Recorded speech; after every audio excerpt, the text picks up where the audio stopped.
One day, James had to wait at the station till Edward and his train came in. This made him cross. Late again! Edward laughed and James fumed away.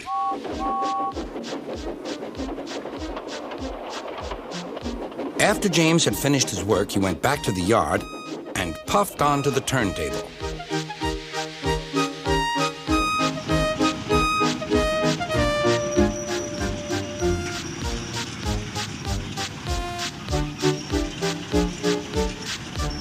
He was still feeling very bad-tempered.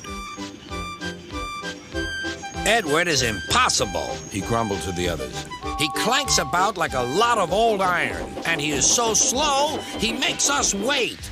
Thomas and Percy were indignant. "Old iron? Slow?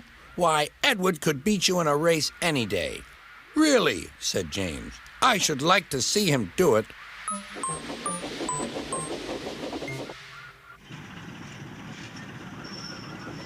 Next morning, James's driver was suddenly taken ill. He could hardly stand, so the fireman uncoupled James ready for shunting. James was impatient. Suddenly, the signalman shouted. There was James puffing away down the line. "All traffic halted," called the signalman. Then he told the fireman what had happened.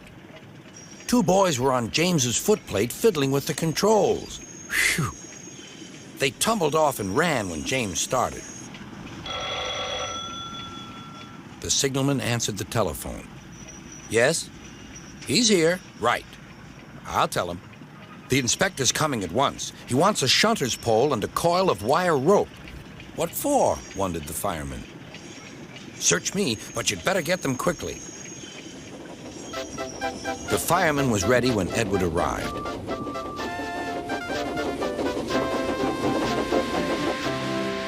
The inspector saw the pole and the rope. "Good man, jump in." We'll catch him, puffed Edward. James was laughing.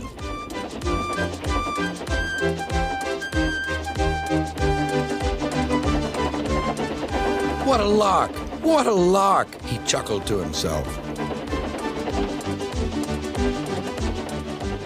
Suddenly, he was going faster and faster. He realized that he had no driver. "What shall I do? I can't stop! Help! Help!" We're coming, called Edward.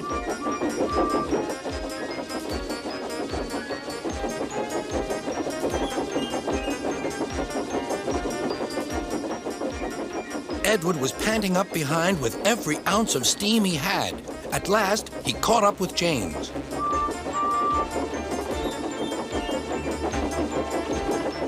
"Steady, Edward," called his driver.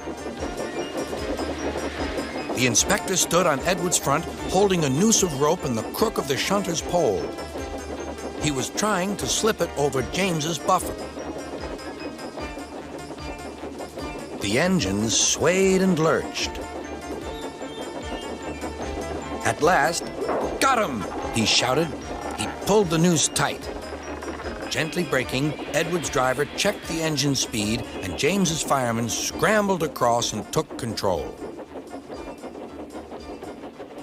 "So, the old iron caught you after all," chuckled Edward. "I'm sorry," whispered James. "Thank you for saving me." "You were splendid, Edward." "That's all right," replied Edward. The engines arrived at the station side by side. Sir Topham Hatt was waiting. "A fine piece of work," he said. "James, you can rest and then take your train." "I'm proud of you, Edward. You shall go to the works and have your worn parts mended." "Oh, thank you, sir," said Edward. "It'll be lovely not to clank."